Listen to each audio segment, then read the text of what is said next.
કાપડના ધંધા કરતા દારૂમાં વધુ આવક, વેપારી બન્યો બુટલેગર। રાંદેરના પોસ્ટ ફ્લેટમાં ગૌરવ મંદાનાએ અડ્ડો બનાવ્યો, દરોડામાં દારૂ બિયરનો મોટો જથ્થો મળ્યો। સુરતના રાંદેર વિસ્તારમાં કાપડના વ્યવસાય સાથે સંકળાયેલા એક યુવકે ધંધામાં થયેલા નુકસાનની ભરપાઈ કરવા માટે દારૂના વેપલાનો શોર્ટકટ અપનાવ્યો હતો।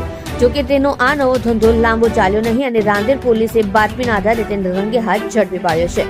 પોલીસે વીર સાવરકર હાઇટ્સમાં દરોડો પાડ્યો। સુરત શહેર પોલીસ કમિશનર દારૂ અને જુગાર જેવી પ્રવૃત્તિઓ પર લગામ કસવાની સૂચના અન્વયે રાંદેર પોલીસની ટીમ પેટ્રોલિંગમાં હતી। આ દરમિયાન પોલીસને ચોક્કસ બાતમી મળી હતી કે રાંદેર મોરા ભાગળ પાસે આવેલા વીર સાવરકર હાઇટ્સના એક મકાનમાં વિદેશી દારૂનો જથ્થો ઉતારવામાં આવ્યો છે।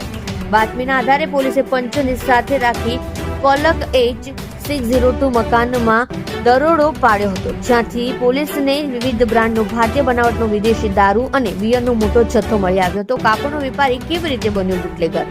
પોલીસ તપાસમાં બહાર આવ્યું છે કે પકડાયેલા આરોપી 26 વર્ષીય ગૌરવ અમરલાલ મંદાના મૂળ કાપડના વ્યવસાય સાથે સંકળાયેલો છે। પ્રાથમિક પૂછપરછમાં આરોપીએ કબૂલાત કરી હતી કે તેને કાપડના ધંધામાં મોટું આર્થિક નુકસાન થયું હતું। આ નુકસાનને પહોંચી વળવા અને રાતોરાત વધુ નફો કમાવાની લાલચમાં તેને દારૂ વેચવાનું શરૂ કર્યું હતું।